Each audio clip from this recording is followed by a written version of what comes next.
23 февраля, когда практически на всем пространстве бывшего Советского Союза отмечали День защитника Отечества, в Туркменистане справляли поминки 40 дней по 3 офицерам. 13 января близ поселка Гяурс Ахалского вилаята потерпел крушение военный вертолет итальянского производства Августа Вестланд. Он состоял на вооружении Государственной пограничной службы Туркменистана. Все 3 человек на борту, а это командир экипажа 40-летний подполковник Байрам Курбанов, второй пилот Максат Мурадов, недавний выпускник школы подготовки авиационного персонала, а также бортовой техник 43-летний Бабахан Султанов погибли. У каждого остались жены и дети. По сути, молодые еще офицеры погибли не на боевом задании. В ту ночь они вылетали в Лебабский вилаят для обеспечения сопровождения верховного главнокомандующего Гурбангулы Бердымухамедова. Следующим днем он вылетал в Туркменабад в рабочую поездку. Пограничники вылетели в густой туман. К тому времени он стоял уже несколько дней. И даже на кадрах государственного телевидения видно, что сам президент вылетал в таких погодных условиях. До Лебапа вертолет должен был сесть в Мары на дозаправку, но вылетев из своей базы, она была на аэродроме Актепе близ Ашхабада, вертолет врезался в один из 4 телевизионных ретрансляторов в районе поселка Гяурс, упал и сгорел. Все пограничники на борту погибли. Дело моментально засекретили. По нашей информации, к месту крушения не допустили ни гражданских врачей, ни специалистов гражданской авиации. На следующий день в Лебапе президент проводил заседание Кабинета министров, но о крушении вертолета и гибели 3 пограничников не сказал ни слова. Лишь 2 недели спустя на заседании Госсовета безопасности президент уволил главу пограничной службы Шадурды Дурдыева за серьезные недостатки в работе, а 2 его заместителям объявил строгий выговор. Здесь мне хочется процитировать сообщение правительственных СМИ.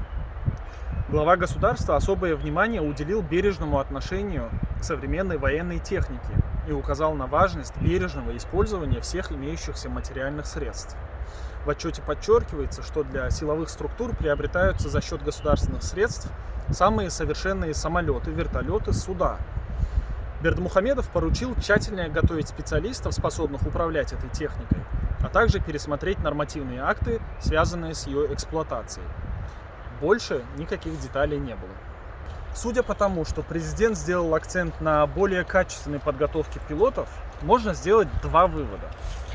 Во-первых, расследование причин крушения вертолета заняло всего 2 недели, причем силами местных туркменских специалистов.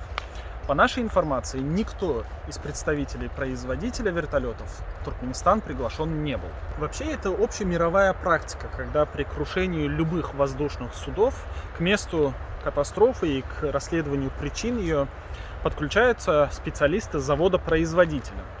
Делается это в первую очередь для того, чтобы избежать следующих катастроф в случае, если к падению этого самолета или вертолета привела техническая ошибка. И второй вывод 2-недельного туркменского расследования: в трагедии, в катастрофе виноваты сами пилоты.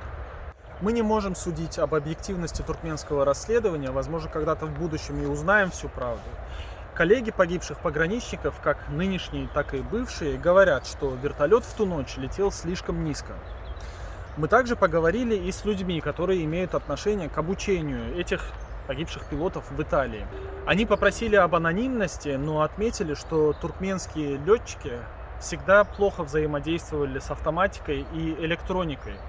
Им проще было управлять самолетом, что называется, в ручном режиме. Мы не знаем, это ли на самом деле стало причиной крушения, но уверены в одном. Вертолет сбили не душманы из соседней страны. Пограничников погубила необходимость, непонятно зачем, сопровождать президента в его рабочей поездке по своей же стране. Получается, Бердымухамедов косвенно причастен к гибели этих ребят, и хотя бы только поэтому мог бы публично принести слова соболезнования семьям Байрама Курбанова, Максата Мурадова и Бабахана Султанова. Они погибли, их дети будут расти без отцов.